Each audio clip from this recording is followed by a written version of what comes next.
después de un tratamiento, permanecer sin recaídas, ¿sí? Y podemos hablar de muchísimas cosas, ¿sí?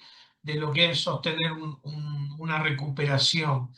Pero yo quiero hablar de dos o tres cositas que muchos pierden y no tienen en cuenta eh, a la hora de preparar, ¿sí? Ese proceso de vivir toda una vida limpia, sin sustancias, ¿no? Qué fácil, no, es difícil. Sí, yo tuve tentaciones, tuve ganas de consumir, tuve deseos, me venían a buscar, tuve muchas trabas como para poder mantenerme limpio, pero está en la decisión de cada uno. Cuando uno quiere salir, pelea, lucha y puede. Entonces, yo quiero hablar un poco de la planificación, ¿sí? De tu vida. Yo le puse así, no sé si se llama así, si será así, pero a mí me abrió mucho la cabeza. Yo trabajé en el Hospital de Salud Mental y Adicciones del Partido Escobar, único en la Argentina, era único porque ya no está como internación, sino que funciona como hospital de día y ambulatorio. Pero en ese momento era único hospital de salud mental y adicciones, ¿sí? De internación gratuito en el país, ¿no? Entonces, no hay, como no había, después lo tuvieron que cerrar y restringir a solamente lo del partido Escobar. Se cerró y ahora hay uno que funciona solo en José Cepaz, ¿sí? Y es para lo de la zona de José Cepaz, ¿sí? Es gratuito, es para aquellos que tienen alguna problemática no solo en la salud mental, sino en las adicciones. Si tienen a alguien o conocen a alguien de esa zona, bueno, ahí lo googlean y en el partido de esa zona de José Cepaz está la única internación que hay en el país gratuita. Entonces, imagínense todas las herramientas que tenemos, muy pocas, casi nada. Pero bueno, cuando se internan o cuando hacen un tratamiento, lo que se pierde es no tener una planificación de la vida, ¿sí? Porque imagínense que la Organización Mundial de Salud llama a las adicciones como una enfermedad crónica y progresiva. ¿Qué quiere decir esto? Que la enfermedad está en la mente, ¿sí? Y que es progresiva, que va a volver en algún momento a querer repetirse esa adicción. Entonces me tengo que cuidar en algunos casos de por vida y en otros casos por un largo tiempo, hasta que mi vida se acomode, mi vida ya sea un hábito de todos los días, vivir saludable. ¿Vieron como hoy está, sí, muy actual? Vivir saludable, comer saludable, cuídate y toda la estrategia que nos dan para que nos cuidemos, sí, podamos comer saludable para nuestro cuerpo. Es exactamente lo mismo lo que tenemos que hacer con las adicciones, con cualquier tipo de adicciones, sean sustancias, sea internet, sea pornografía, sea lo que sea, cigarrillo, alcohol, cualquier adicción, yo necesito planificar. Hay una etapa que se habla mucho en las internaciones que es la reinserción social, ¿no? Volver a insertarte en la sociedad, ¿sí? Y en esa etapa se habla un poco o se debería hablar de planificación hacia un futuro. Muchos lo hacen a muy corto plazo. Por ahí en el proceso que están internados hasta que salen, planifican. Pero cuando salen, no se planifica. Y acá quiero involucrar a la familia también, porque la familia es la que muchas veces no sabe cómo hacer, ¿sí? Y es muy sencillo y muy práctico. Primeramente, para yo permanecer en una recaída, tengo que ser muy honesto, muy transparente a la hora de tener tentaciones. Porque van a haber las tentaciones, van a haber, sí, va a haber los deseos, va a haber. Porque claro, yo puedo estar internado 2 años en un lugar, pero cuando salgo vuelvo a la realidad. Vuelvo a la realidad que están mis vecinos fumando marihuana, que los pibes siguen en la esquina, tal vez tengo familiares dentro de mi casa que consumen. Vuelvo a mi realidad. Entonces yo tengo que, en primer lugar, para poder mantenerme, tengo que ser honesto, ¿sí? Y para ser honesto tengo que yo mismo planificar las cosas que a mí, en otros talleres lo llamamos prevención de recaída. Las cosas que a mí los factores que a mí me pueden perjudicar a recaer. Pueden ser personas, pueden ser lugares, pueden ser momentos, ¿sí? Pueden ser, miren qué pavo que es esto, puede ser cumpleaños. Y esto acá nos podríamos detener a hablar, no sé, todo el día. ¿Por qué les digo? Porque me ha pasado de trabajar en el hospital y los familiares no entienden de que el que tiene un consumo problemático, ¿sí? En su mente, en algún momento va a recordar cuando estuvo en la esquina fumando marihuana. Va a recordar cuando hable con un otro, ¿sí? Cuando consumió. ¿Por qué va a recordar? Porque yo lo que tengo que entender es que, vieron que yo les mencioné que lo que dice la Organización Mundial, ¿sí? Que es una enfermedad crónica y progresiva. ¿Por qué? Porque el cerebro, una vez que recibió cualquier tipo de sustancia, el cerebro registró placer. Es como el placer sexual, podríamos decir, ¿sí? Para que tengan una idea. Dice que la cocaína eh, te lleva a un nivel, ¿no? De ese placer, ¿sí? Sexual. Imagínense la dopamina que da, ¿no? Entonces, en algún momento, ese placer, el cerebro, ¿qué va a querer hacer? Volver a querer sentir placer.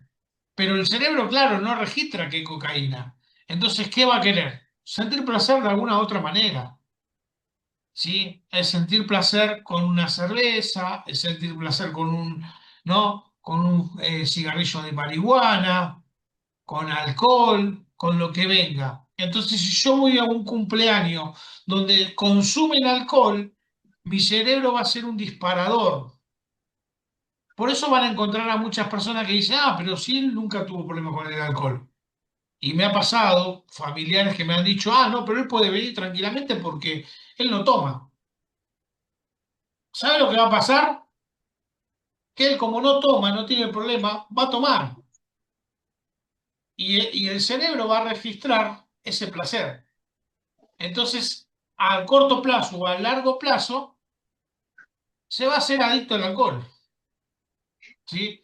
O adicto al cigarrillo, o adicto al internet, o cualquier tipo de, de sustancia. Por eso también hay muchos que tienen problemas con la pornografía, porque la pornografía genera, sí, esa dopamina de placer como la droga. Otros se hacen ludópata, ¿sí? Con el juego. Y ahí está, ¿no? Y se los ve jugando. ¿Por qué? Porque el cerebro necesita sentir placer. Entonces, si yo voy a llevar a la persona que estuvo internado 2 años, pongámosle, ¿no? La internación larga, 2 años, a un cumpleaños de 15 donde va a haber alcohol, seguramente se le dispare en la cabeza, ¿sí? Entonces yo lo que tengo que identificar es, ¿puede ir a ese lugar la persona? ¿Puede llegar a tener conciencia? Pero la persona te va a decir que sí, porque se siente bien. Pero en el momento de tentación, ¿sí? No lo va a poder resistir. Y si tal vez lo resiste, va a decir, ah, no pasó nada. Pero el cerebro lo detectó y fue un disparador. Y ahí va a venir la vocecita, ¿vieron como los dibujos que está el diablito por un lado y el angelito por el otro? Probá, tomá, si no te hace nada. Entonces lo Claro, que yo tengo que entender es esto. Sí, para. dice Ale esto. Pueden ser disparadores que vienen de la mente con situaciones que me han pasado o que estén pasando. Tal Dis- cual, tal cual, ¿no? Es así, Ale. Por eso yo lo que tengo que entender es que cualquier disparador de este tipo me puede llevar a la de vuelta al consumir. Yo tengo una charla que la tengo ahí y siempre, no, y hasta hoy le iba a dar, dije, voy a dar pequeños permitidos, grandes recaídas. Saben que esos pequeños permitidos me llevan a esas grandes recaídas. Voy a un cumpleaños, voy a dos cumpleaños, no tomo, no tomo, y en algún momento voy a tomar. Entonces, después la familia dice, ah, bueno, ya está, se recuperó. No, yo tengo que entender eso. Entonces, tiene que haber un cumpleaños donde no haya alcohol. A mí me ha pasado de decirle a los chicos, bueno, andá, saludalo, estate un rato con él antes del cumpleaños, antes de la fiesta, y después te vas a tu casa. Hay muchas maneras de planificar los cumpleaños. ¿Esto quiere decir que va a ser de por vida? No, o no lo sé. Tal vez por ahí hay gente que sí. Eh, pero no, va a haber un momento donde la persona va a poder participar y estar, ¿no? Yo ya llevo más de 20 años, imagínense, en el 2002 dejé de todo, de consumir todas las sustancias. Después mis hermanos siguieron, ¿no? Viví muchas cosas y seguí y permanecí, ¿no? Eh, pero bueno, esto de planificar es muy importante, ¿sí? Y entender estos disparadores que pueden ser personas, lugares, momentos, como decía Ale, ¿sí? Cualquier de esas cosas. Entonces, lo que primero que te quiero aconsejar es en eso. Lo segundo que yo pensaba es que necesita la persona siempre tener una red de contención, constantemente. Es tan importante tener esa red de contención donde el chico o la chica pueda tener la confianza de poder hablar, ¿sí? Y muchas veces no sucede en la familia, no sucede adentro de la casa, porque a veces los conflictos están ahí adentro, las peleas, entonces buscan afuera. Pero si la persona no tiene un apoyo familiar, una contención, es muy difícil que sostenga, porque lo primero que va a hacer es de vuelta a recaer al consumo. Entonces, yo entiendo que a veces los chicos están solos, muchos casos donde están solos. Bueno, debo de buscar ese grupo de contención. Bueno, me gusta mucho lo que hace los grupos de narcóticos anónimos, ¿sí? Donde ellos todas las semanas se juntan y hay pibes que están hace 30 años limpios, vos los escuchás, pero para ellos no es que van porque necesitan realmente el grupo para mantenerse limpios, sino que lo usan como ese grupo de contención. Y ya no es el problema la sustancia, sino que el problema es otro, que nadie los escucha, que no recibió un abrazo, que no recibió una palabra de aliento. Pero es tan importante el grupo de contención, ¿sí? Dentro también de esto la persona tiene que reconocer e identificar cuáles son esos factores de riesgo, ¿sí? Que lo llevan al consumo, como decía antes, emocionalmente también. Y con respecto a los pensamientos, que hay otros lugares donde trabajan las paradas de pensamiento. Por eso yo le decía que tiene que ser muy honesto. A veces es muy importante de que vivan con esto. Un cuadernito bien sencillo o una agenda y poder hacer ese trabajo que aprendí en la comunidad, ¿sí? O en el lugar donde estuve internado, o donde hice el proceso de recuperación. Poder identificar, ¿sí? Qué pensé en el día o qué soñé, ¿sí? A la noche. Yo siempre digo lo mismo, uno va a dormir, pero la enfermedad no duerme, ¿sí? Entonces, en los sueños también vienen muchas veces hasta momentos de como que consumí. y en esos momentos como consumía el otro día, ya me levanto con ganas. Entonces, es tan importante poder entender, ¿sí? Identificar esas emociones y pensamientos y poder escribirlos. Escribir. Yo también aconsejo esto, cuando bueno, te peleas con alguien en tu casa, te enojaste, escribilo. Porque a veces no lo puedo poner en palabras, pero escribirlo me va a ayudar a qué? A identificar si que eso es un disparador para consumir. Eh, Hay algo que nosotros también trabajamos mucho que es el factor de riesgo y protección. Tiene que ver con la planificación. Hay factores de riesgo que para mí no es igual que el otro o de la otra familia. Entonces yo tengo que identificar y hacer una listita bien sencilla, ¿sí? Trazar una línea en el medio y poner factor de riesgo por un lado, factor de protección por el otro lado. ¿Qué sería un factor de riesgo? Bueno, a empezar a escribir. ¿Cuál sería para mí? Y bueno, ver a los pibes. Eso es un factor de riesgo. Otro factor de riesgo, hablar con alguien que consuma, ¿sí? Otro factor, tener el teléfono o el número del que vende droga, ¿sí? Eso es otro factor de riesgo, porque lo tengo ahí, todo el tiempo estoy pensando, en algún momento le voy a mandar un mensaje. ¿Qué otro factor de riesgo sería que me puede llevar a, a la recaída? Manejar dinero. Nosotros aconsejamos que en los primeros años no maneje dinero. Y acá siempre se genera un gran debate. ¿Por qué yo ya soy grande? Esto, lo otro. ¿Saben lo que hace el dinero? Sabemos que hoy uno consume gratis, porque vas y consumís gratis, ¿no? Te convida a alguien, vas y vendes algo, eh, puede consumir gratis. El dinero en la mano de un adicto es un disparador, es un disparador. No solamente cuando tengo la plata en la mano estoy pensando en drogas, sino que ya estoy consumiendo directamente. Por eso es un gran factor de riesgo. Y a veces le decimos, bueno, que lo maneje tu señora, que lo maneje tu, no sé, cualquiera de tu familia, algún tutor, para que vos no tengas esa recaída. ¿Sí? Entonces yo tengo que ir anotando y ser muy puntual, ¿no? En todas las recaídas. ¿Qué otro factor de riesgo puede ser? Y bueno, el aburrimiento.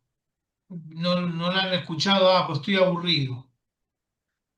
Nosotros siempre llamamos el aburrimiento mano y mente ocupada. Si no querés recaer, mano y mente ocupada es fundamental. Yo tengo que llegar al día cansado, destruido, ¿sí? Para no recaer. ¿Qué sería mano y mente ocupada? Bueno, si nunca estudié, retomar los estudios. Si ya terminé los estudios y no tengo nada que hacer, hay miles de cursos para hacer.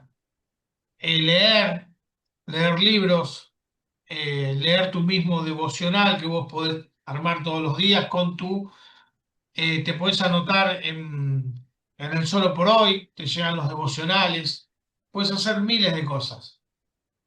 Entonces, hacer ejercicio, gimnasia, no solo, acompañado, voy al gimnasio, ¿sí? O voy a jugar a la pelota con los pibes, ¿no? Por eso yo siempre, como cuando empecé, les digo, tiene que ser muy honesto la persona que quiere salir, porque si no es honesta va a manipular todo el tiempo. Imagínense que hay muchos casos que estuvieron 20 años en consumo, 20 años manipulando, mintiendo a la familia. Entonces ya le quedó eso.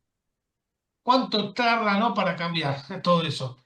Lleva tiempo, no es de un día para otro, lleva tiempo. Entonces ya la costumbre quedó, claro, no, no consume, pero sigue ocultando, sigue mintiendo, no sigue siendo honesto, y en algún momento eso te lleva a recaer.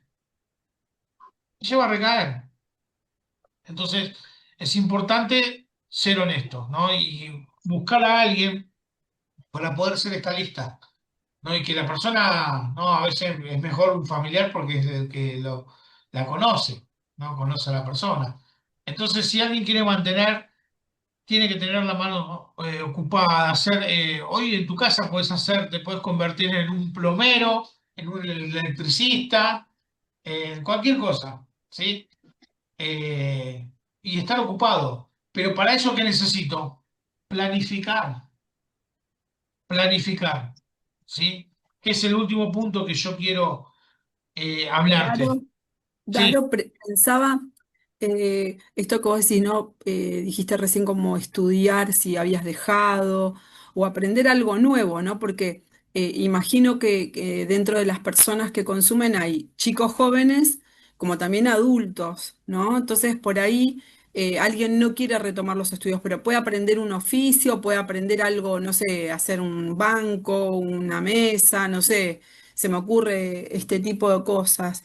Y sí, rescato qué importante esto que dijiste que lo dijiste antes, pero que yo lo veo que para la hora de poner los factores de riesgo, la importancia del registro de emociones, ¿no? Es importantísimo porque, a ver, yo les puedo decir, sentirme triste en algún momento y decir, ay, hoy estoy triste, ¿qué es lo que me pasa? Y entonces empiezo a darme cuenta qué es lo que estoy pensando. Ah, estoy pensando que, no sé, esta persona, por ejemplo, no quiere comer y yo ya creo que se va a enfermar, y eso me pone triste. Cuando yo hago un registro de las emociones, o sea, no sé cuántas personas de las que están acá eh, tengan que están rehabilitándose, ¿no? Pero la importancia de escribir, escribir, escribir, eso ya los tiene también ocupados. Y claro, poder decir, a ver, tengo esta emoción, estoy enojado, estoy, no sé, triste, estoy, no sé, tengo incertidumbre, estoy inseguro, y a la vez de anotar la emoción, ver qué es lo que estoy pensando para sentir esta emoción, que creo que los va a ayudar a esto, ¿no? A no terminar en el consumo, ¿no? tal cual, Ana. La verdad que es fundamental eso que vos decís, porque, bueno, ahí en el hospital, cuando yo trabajé, hacíamos esto que vos decís, ¿no? Le preguntábamos cómo te levantaste, ¿no? Y ellos tenían que escribir, identificar cómo se levantaron, ¿no? Bien, mal o regular. Entonces, cuando finalizaba el día, volvíamos a preguntar, ¿cómo terminás el día? ¿Bien, regular o mal? Y ahí era poder identificar si me levanté mal, qué hice para poder revertir eso. O ponerle que no lo revertiste porque hay situaciones que te tienen mal, ¿no? Como un fallecimiento, como situaciones que vos decís, bueno, es obvio que voy a estar mal. Pero, ¿qué herramientas utilicé para que no me lleve al consumo eso que estuve mal? ¿No? Por eso es importante identificar las emociones. Ustedes imagínense que por muchos años o por mucho tiempo que estuvo en consumo, esas emociones fueron tapadas por el consumo. Entonces la persona no sabe cómo se siente. Entonces, volver a trabajar sobre eso es muy difícil identificar y saber por qué estoy mal o por qué estoy bien. Por eso es importante, como decía Ana, ¿no? Esa agenda o ese cuadernito donde uno pueda identificar las emociones. Y ahí es donde entra el laburo a veces que es el familiar, ¿no? Tiene que hacer un gran laburo ahí, de poder identificar, ayudarlos a que identifiquen, bueno, ¿por qué? A ver, porque acuérdense que lo primero que elimina al adicto es la comunicación, el poner en palabras esa comunicación verbal. Entonces, le cuesta mucho poner en palabras. Y el escribir te ayuda un montón a poder comunicarte con el otro, ¿sí? Porque van a pasar situaciones, sí van a pasar. Ahora, lo que yo siempre recomiendo a la familia es, está bien, no está internado, ya no está más en un centro o en un lugar, pero que pueda hacer cada tanto, ¿no? Terapia, o tener su lugar, la persona, porque en algún momento necesita desahogarse, necesita descargar, ¿sí? Necesita que alguien lo escuche, necesita buscar un consejo de un otro. ¿no? Eso es importante, ¿no? Y volviendo a los factores de riesgo, después en la otra columna yo tengo que poner los factores de protección que me van a llevar a cuidarme de ese factor de riesgo. ¿Se entiende? Es decir, ¿qué hago yo para no ir a la esquina? Bueno, tengo que poner ahí dos o tres factores de protección, como por ejemplo no manejarme solo. ¿Sí? Uno de los errores que se comete cotidianamente es que la persona se maneja solo. Entonces yo siempre le digo lo mismo, mirá, vos ya tu auto lo chocaste, tu vida la chocaste, le hiciste percha. Entonces necesitás meter tu vida en un taller mecánico, que alguien planifique por vos y te digas qué tenés que hacer. ¿Por qué? Porque vos ya evidentemente solo le erraste, te confundiste. Necesitas tirar tu toalla del orgullo y decir, bueno, que alguien por un tiempo, ¿sí? me pueda guiar a mí a ver qué hago. ¿Sí? Y esto de manejarme solo es un factor de riesgo, pero enorme. Es seguramente, ¿sí? recaída de cabeza, ¿no? Es como decir, la va a clavar en el ángulo, ¿no? Porque se maneja solo. Entonces, al manejarse solo, va a estar la tentación. Entonces, ¿qué tengo que hacer? Siempre acompañado de alguien, como le decía antes. Bueno, vas al gimnasio, bueno, vamos juntos a caminar, que vaya algún familiar, alguien que no esté en consumo, ¿sí? Porque siempre aparece, ah, bueno, el tío, sí, bueno, o buenudo, sí, que te acompaña a caminar, y el tío buenudo es el que consume alcohol, ¿no? Entonces, estamos en la misma que vaya a la esquina con los pibes, ¿sí? O que vaya al cumpleaños. ¿Se entiende? Entonces yo tengo que ubicar en esa planilla todos los factores de riesgo, pero tengo que tener del otro lado todos los factores de protección. Miren todo el laburo que tenemos para estar en casa, ¿no? Para estar en casa o para estar ¿no? en donde esté la persona, para no recaer. Pero es todo un trabajo psicológico, emocional, ¿sí? Físico, porque hay que cambiar los hábitos que tienen, que se traen. Hay hábitos que llevan tiempo cambiar. La manera de hablar, la manera de expresarse. Tiene que haber un cambio radical, ¿sí? Y en eso va un acompañamiento. Y por último, que te quiero... Daro, perdón, Daro. Sí, Ahí Antonella escribió algo, ¿te lo puedo leer? sí, dale. Dice, mi esposo estuvo internado 4 meses, hace 4 meses que está en casa, todavía no trabaja ni maneja dinero. Todos los días le dejo una actividad en casa y vamos juntos al gimnasio. Qué Me bueno. da miedo cuando salga a la vida real sin mi supervisión. En el día a día estamos solos. Bien. Eso es buenísimo.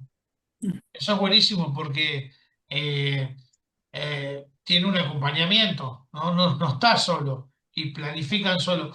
Y lo último que te quiero hablar es de esto que tiene que ver con la planificación, que muchos no hacen, y después ya abrimos para las preguntas, es agarrar, en algunos lugares le llaman planilla de fin de semana, otros lo llaman planificación, ¿no? del día a día, o como lo quieran llamar. Pero poder tener esta planilla, si es todos los días, es buenísimo, ¿sí?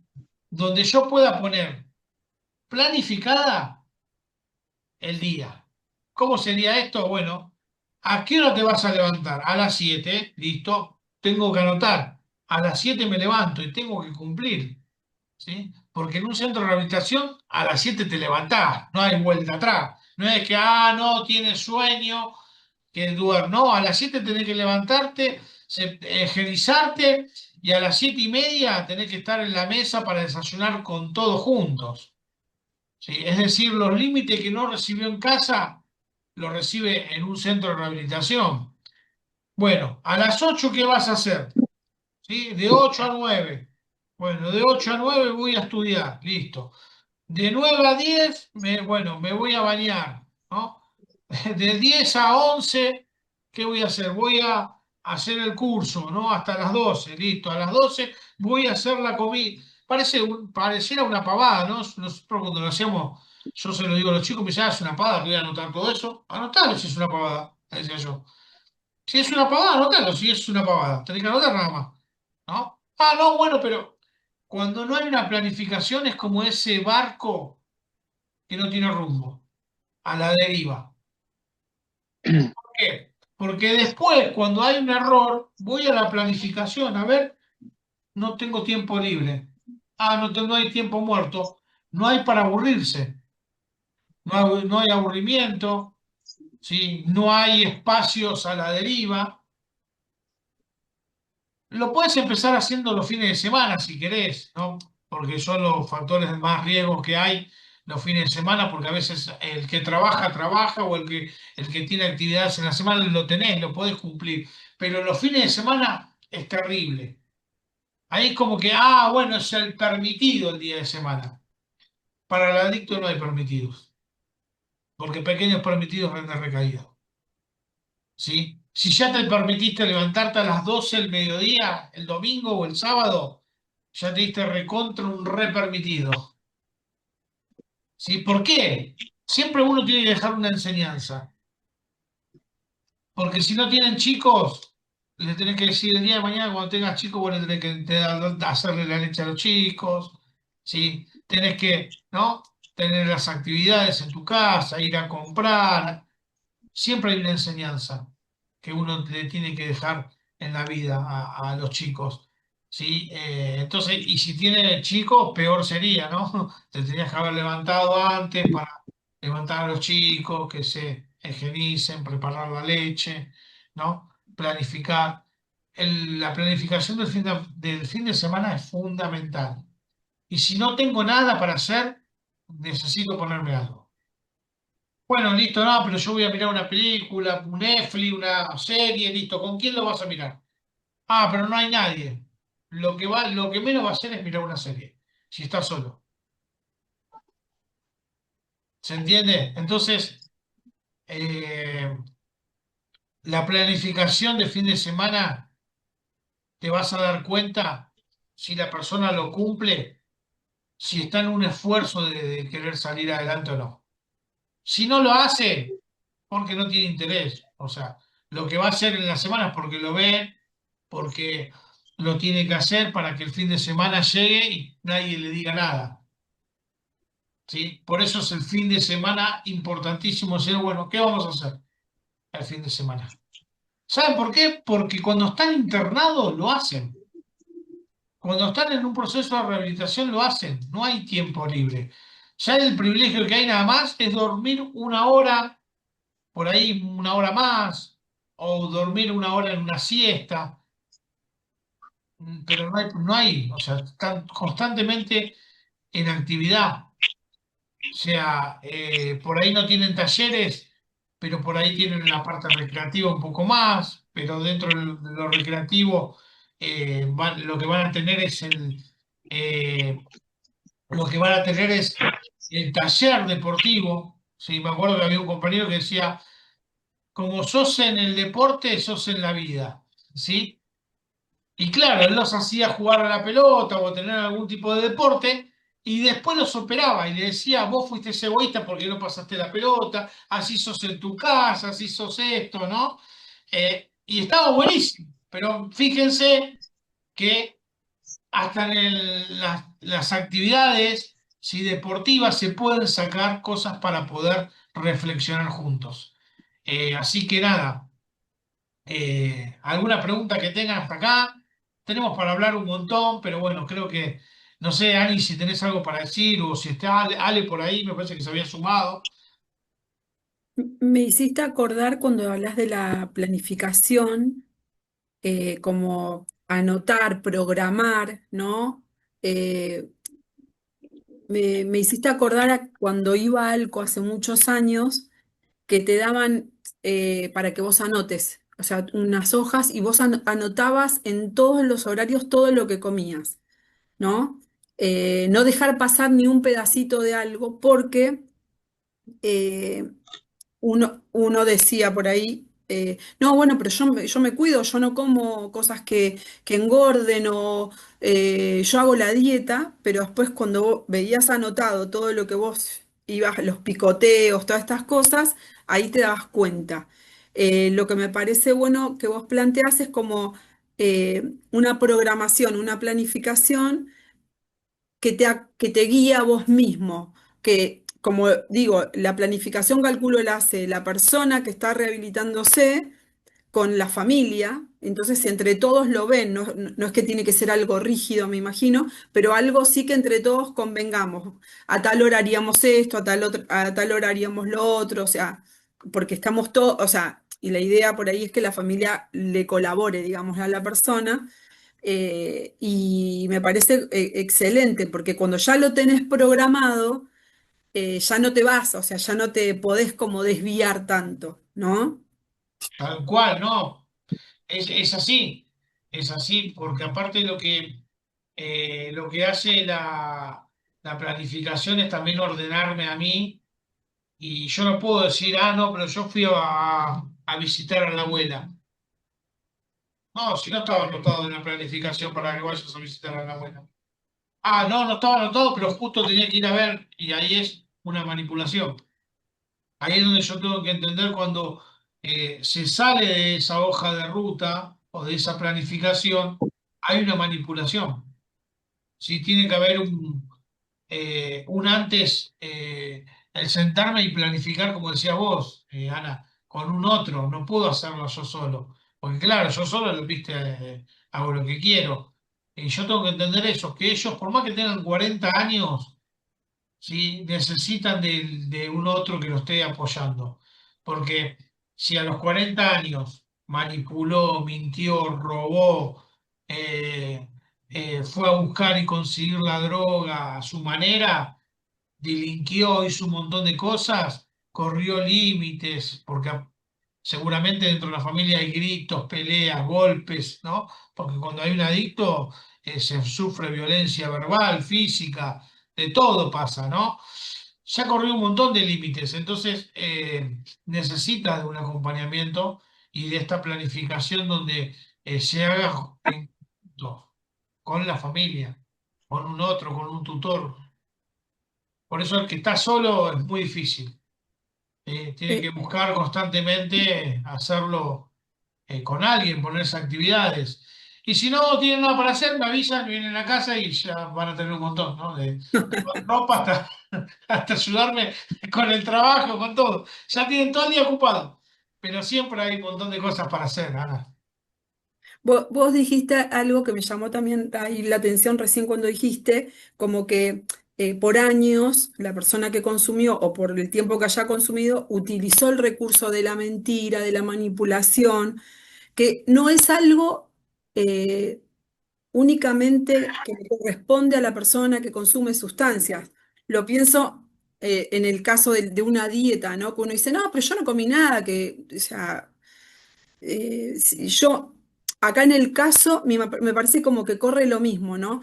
No es solo que le miento a los demás, sino que me pretendo mentir a mí misma, ¿no? Entonces, por eso veo bueno esto que mencionás del registro, de las emociones, de la planificación, de que colaboren todos. Así estamos todos en esa y la idea, creo yo también, que es que si yo programo algo con mi esposa, con mi hijo, para ayudarlo, que haya un acuerdo entre los dos, mira, esto lo estamos planificando juntos, yo te voy a ayudar a que lo podamos cumplir, ¿no? Me parece excelente lo que se plantea. Sí, y bueno, y si no sé, buscar ayuda, creo que es Exacto. el primer factor que Exacto, creo que lo primero es eso, ¿no? debe Buscar estar. ayuda profesional, o sea, la terapia muchas veces no se ha hablado que a la gente a veces no le gusta, pero es algo muy bueno, es algo que se necesita.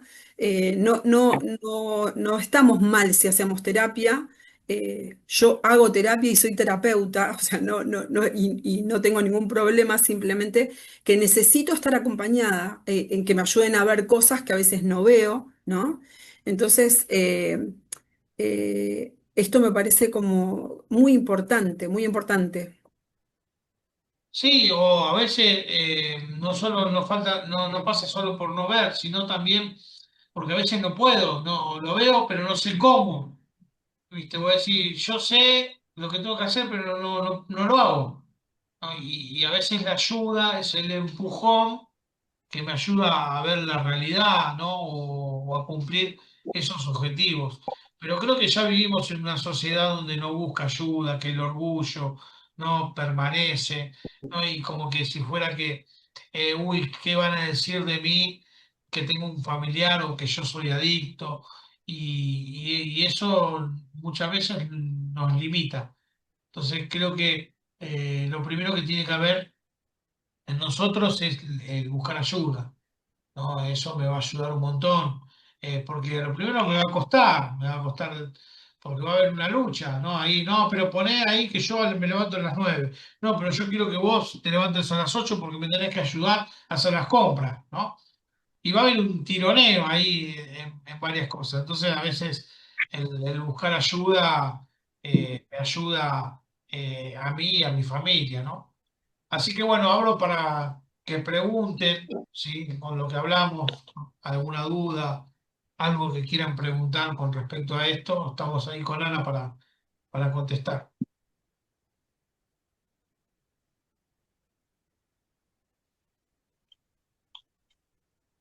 ¿No hay ninguna pregunta?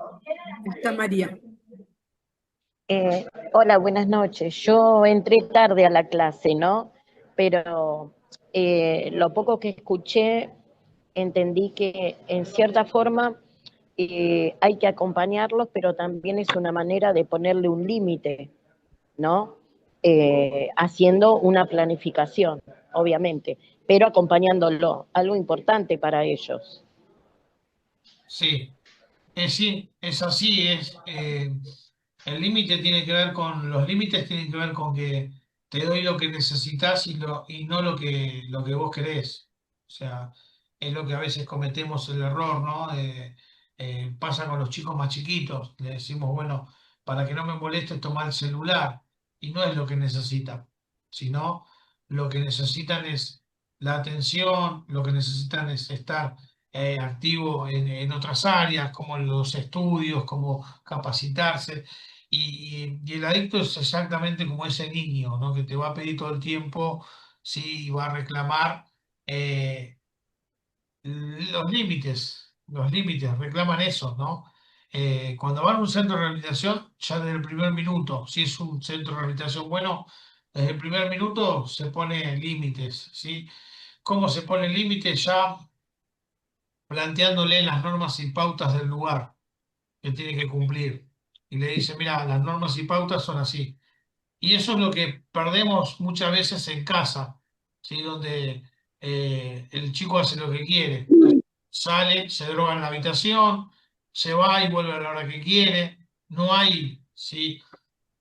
Normas y pautas en la familia, ¿no? Y cuando yo le pongo normas y pautas, él empieza a entender, pero esas normas y pautas tienen que ver también con una decisión, tiene que ver con que, mirá, o sea, vos no podés hacer esto. Si haces esto, bueno, listo, hacelo fuera de casa, ¿no? Ya sos grande, pero en casa no lo vas a hacer. Entonces, cuando a veces se plantea esto a la familia afloja y dice, ah, bueno, pero se va a ir de casa. Pero, ¿sabés qué le digo yo? Y mirá, el consumo se lo estás dando vos. Vos decís, Es bueno, verdad, yo no quiero que se vaya afuera porque le puede pasar algo, pero adentro de tu casa también se puede morir de sobredosis. Entonces, muchas veces cometemos ese error, ¿no? De no poner límites y después la pagamos cara. Y yo fui propio, ¿no? Presente de mis hermanos, ¿no? En mi casa se le puso límite y terminaron yéndose de mi casa y mirá, si no lo mataban dentro de mi casa, lo mataban afuera, lo mataron afuera, pero si no lo iban a matar adentro. Entonces creo que en eso a veces nos juegan contra las emociones, ¿no? En lo que la familia a veces le pesa, ¿no? Muchas veces la culpa también por no poner límites a tiempo. Entonces yo tengo que entender que en mi casa tiene que haber normas y pautas. sí, es muy cierto lo que decís de la familia, ¿no? Me siento identificada por tener un hijo que consume, que es violento y que en su momento, por no dejarlo en la calle o que le pasara algo mal, por sentir, no sé cómo decirlo, quizás como un poco de culpa, uno es permisivo y hoy en día tiene 35 años y hasta hoy en día me cuesta poner un límite en mi casa. Claro. Sí, es lo que pasa en todas las casas, pero a veces la culpa a veces nos pasa factura a nosotros mismos y decimos, bueno, aflojo. Pero lo que yo tengo que entender es que cuando van a un centro de rehabilitación, desde el minuto uno se le ponen límites. Y ahí te das cuenta como siempre pidieron a gritos los límites, porque ahí no hay un padre que conozca, no hay un hermano, no hay nadie. Hay personas que le dicen esto es así, punto, ¿no? Entonces, se sujeta a eso, ¿no? Y al otro día, por más que están cansados, se levantan, ¿eh? Te puedo asegurar que se levantan. Lo he visto, lo he presenciado, ¿no? Y después, bueno, a algunos les cuesta un poco más el tema de la educación, ¿no? Pero el que dice malas palabras, ya a la semana dejó de decir, ¿no? A las 2 semanas dejó de decir malas palabras. Por lo menos eh, empiezan a cambiar esos hábitos que tienen. Pero yo puedo ser testigo de que he visto chicos que cambian y, y que realmente los tratamientos funcionan, ¿no? Soy partidario, ¿no? de los tratamientos, aunque hoy por hoy están muchos lugares mal vistos, pero nunca se sale solo de las drogas, siempre se sale acompañado. Es una mentira eso de que se sale. Tiene que haber casos, uno en millones, el mío, ¿no? En un retiro nunca más consumí, pero después lo que sí me ayudaron a mí es cambiar las actitudes que tenía, las formas que tenía, ¿no? El de manejarme, de hablar, las actitudes que tenía de un adicto, ¿sí? Que es el personaje que uno lleva adentro, ¿no? Son las carencias, es el enojo, es la frustración que uno tiene que ir trabajando día a día, ¿no? Entonces creo que en esa frustración yo la pude trabajar y todavía la sigo trabajando, ¿no? Porque a todos nos pasan cosas y es algo que uno tiende a eso, ¿no? A decir, bueno, tengo las debilidades ¿no? Que cuando me frustro, quedarme, ¿viste? Deprimido, angustiado, quedarme, no avanzar. Y ahí es donde uno tiene que trabajar. Si ya no trabaja el consumo, trabaja eso, ¿sí? La frustración, el enojo. Sí, yo soy muy enojón, ¿no? Y yo lo digo, ¿no? Pero bueno, lo hablo, ¿no? Y busco siempre la ayuda, pero creo que son todas situaciones que te llevan al consumo, que si no las trabajás, volvés a recaer, volvés a tener una recaída. Pero solo no se sale, ¿no? Y si hay que internar, hay que internar. Si hay que buscar ayuda, hay que buscar ayuda, ¿no? Pero es así. De otra manera no se sale. Yo hoy lo que veo con este método funciona, sí, funciona, pero hay que ser muy estricto, hay que ser muy a rajatabla a veces en situaciones. Y en otra, como decía Ana, ¿no? Bueno, a ver, ser un poco más flexible. ¿Sí? Y que la persona pueda encontrar la contención, ¿sí? que necesita dentro del hogar y no encontrar un vacío, de no encontrar ¿no? un lugar de factor de riesgo, porque a veces el factor de riesgo está en la casa. ¿Vale?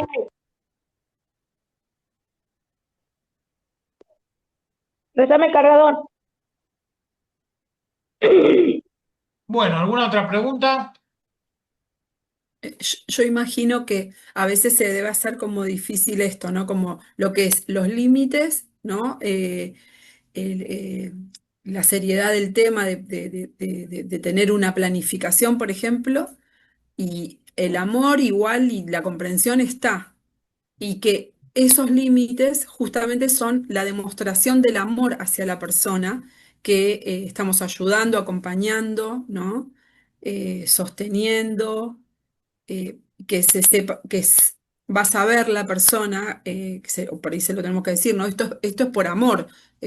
Los límites, la programación, todo esto que estamos armando es para que vos estés mejor y para que yo también esté mejor, para que todos estemos mejor, ¿no? Exactamente, es así. Estás muteada, Mónica. Tenés que desmutearte. Ahí en el dibujito donde está el micrófono, tocas ahí y Está muteado todavía, Mónica. Ahí abajo hay un microfonito que está tachado, tocas ahí y ahí se te va a abrir el micrófono. Ahí está. Sí, bueno, comentar justamente algo que me pasó con mi hijo.